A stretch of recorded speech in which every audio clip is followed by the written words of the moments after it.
Welcome, trainer. You've done well to make it this far. Our battle will be legendary. Yeah, about that. My credentials are greatly exaggerated. I'm sure you're doing fine. You already have 8 gym badges, so... Nah, man, it took me 3 years to learn surf. I haven't beaten a Pokemon game since Gen 3. Well, Forest counts as Gen 3, right? I'm sure you're overthinking it. Really, you'll do fine. I mean, Garchomp has...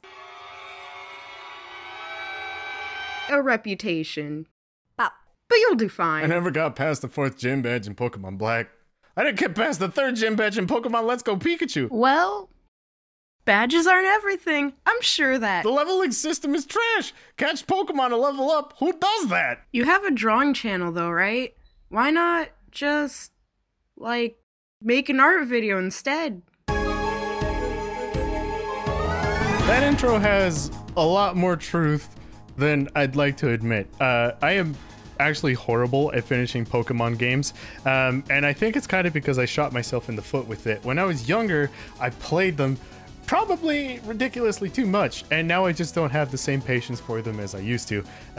Not because I have gen bias, because I know that some people are just like, oh, this gen is the best and this one sucks, because I don't know, I think that there are good Pokemon, you know, in every gen, but this isn't about that. But I am going to get into a little bit of a story though, so, you know, everybody get comfortable. It's story time. When I was a kid, the games I played first were actually Sapphire and Ruby. Then I actually saw that a new game was announced that had a spicy green danger noodle in it called Rayquaza, and I was just like, oh, I have to get that game. And they had like moving sprites, and that just blew my mind. So I was like, wow! So I thought that was really cool. So I actually ended up getting that game, and that was the game that I played the most out of all of them. Now, I think I actually logged in like 300 hours into just Pokemon Emerald alone. Now that's 300 save file hours. It was more than that, because, you know, sometimes you just, you know, fire up the old Pokemon playing Nintendo machine and you just play the game. Don't really have an aim for what you're doing, so you know, kill 2 or 3 things in the bushes, talk to a couple of people, and then don't save. I did that a lot, but those games were fun, but I also was horrible at getting stuck in them. So the reason I got stuck is why I would put them down, and it's just been a curse for me. Like with the earlier games, I didn't have the luxury of the internet, because, you know, that wasn't a thing yet. In Pokemon Emerald, I was stuck at the patch where you need to learn Surf to actually get to the other side of the freaking game.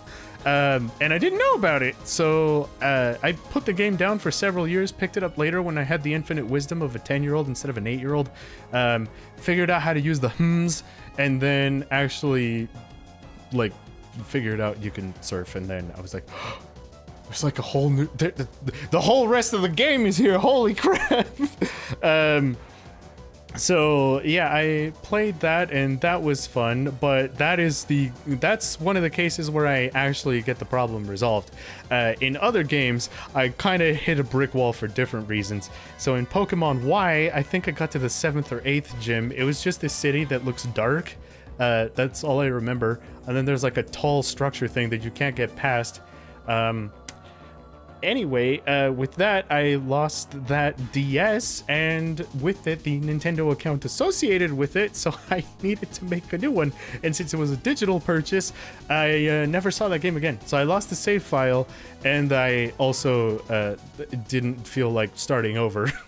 With that, I got Mega Ruby and Alpha Sapphire. I did actually beat that one, but that's just me beating Gen 3 again. After that, there's Pokemon Shield and Sword. I beat the main story, I beat the after game, I got the DLC. Haven't beaten the DLC yet, but the post game of that game was just a disaster and it sucked, so I consider like the DLC the real post game. So I still need to go back and finish that. So I'm just... And then also in Pokemon Let's Go Eevee, I hate the leveling system, how you need to catch Pokemon to level up. At least I think that's how it works. I'm a simple Google search away from figuring out if that's actually how it works or not.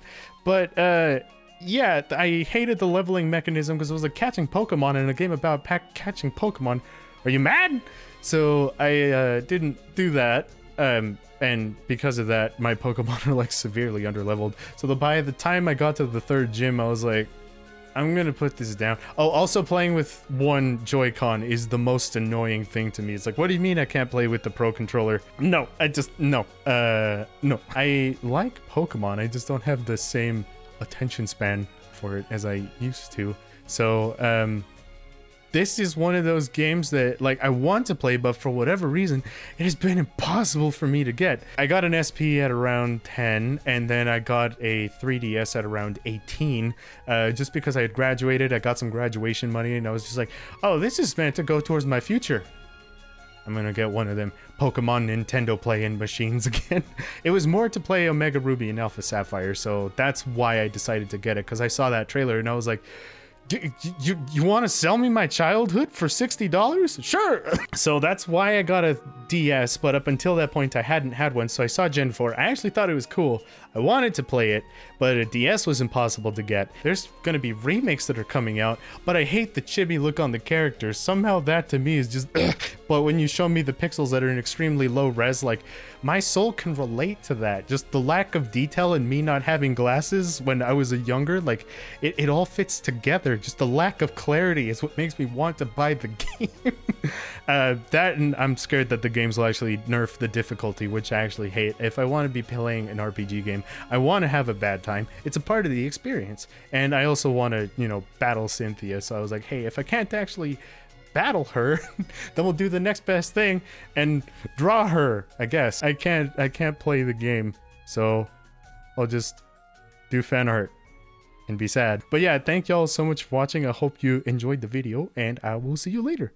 Bye!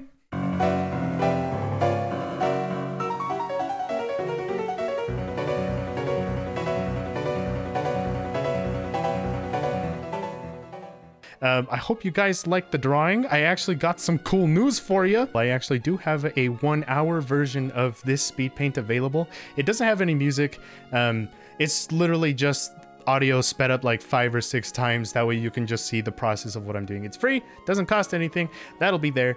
But if you're just like, them be some nice looking pixels on the screen, I kind of want to get the full resolution image, then I got you hooked up, because you'll get the PSDs, the brushes, the full resolution image, the wallpapers, all of that stuff mixed into that as well. So I'll link to my Gumroad. That'll have that in the description as well. Also, as a last thing, I had a stupid idea, and I want to let you guys in on it. So the next video I'm going to be making is actually me taking your drawing requests and drawing them poorly. So if you have any suggestions for that, you should leave them in the comments of this video, because I will be taking the requests and actually drawing them out poorly. That's the appeal of the video.